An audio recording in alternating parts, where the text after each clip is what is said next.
બરાબર. પ્રવાહી ક્યારે નાખશે? હું તો આમ કરું છું, હવે પાણી નાખવાનું. તમે કોઈ પાણી નાખી શકો? નહીં નાખી શકે. તો એના માટે શું કરવું પડશે? સ્થિર રાખવું પડશે. પછી એમાં પાણી નાખશું. બરાબર. સ્થિર રાખવા માટે સૌથી પહેલા આપણે હાથ સ્થિર કરવું પડશે.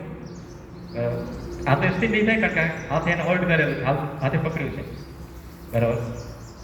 તો હાથ એને સ્થિર કરે છે. આપણે એમાં પાણી નાખીએ છીએ. એ પાણી કયું છે? જ્ઞાનામૃત, જ્ઞાનનું જલ, નોલેજનું પ્રવાહી આમાં નાખ્યું છે. હવે આપણે એને યુઝ કરવાનું છે.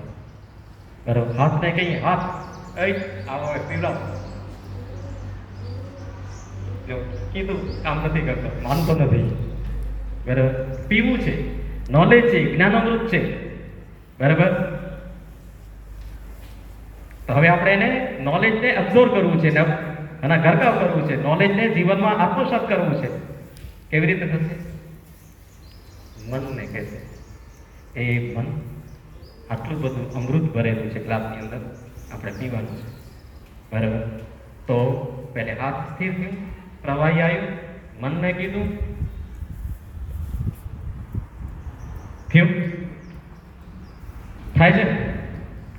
જો તમે સ્થિર છો વાંચવામાં, બોલવામાં, બેસવામાં, તો તમારું જે અમૃત રસ છે, તમારું જે નોલેજ છે, એ તમારું વહી જશે. તો કોઈ પણ જગ્યાએ જતા પહેલા સ્થિર સ્થિર સ્થિર એટલે તમે કમર સીધી. બરાબર. અત્યારે કરવાનું નથી, સ્થિરનો મતલબ સમજાવું છું. કમર સીધી.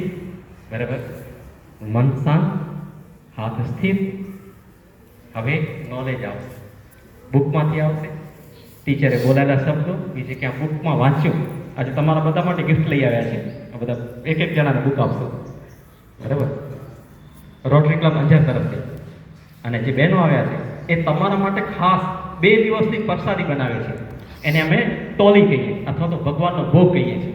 તો તમને બધાને ભગવાન, બરાબર, અમારી જેટલી બધી બહેનો છે એ બધા સવારના 2 વાગ્યાથી કરી અને પછી જમવાથી પહેલે ભોગ લગાવે ભગવાનને, આંખો બંધ કરીને.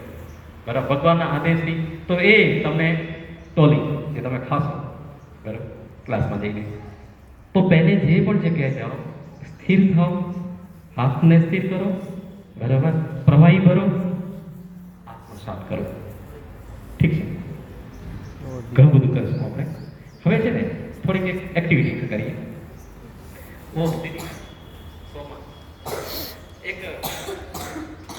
એક બેન તમે હું એક ભાઈ આવે.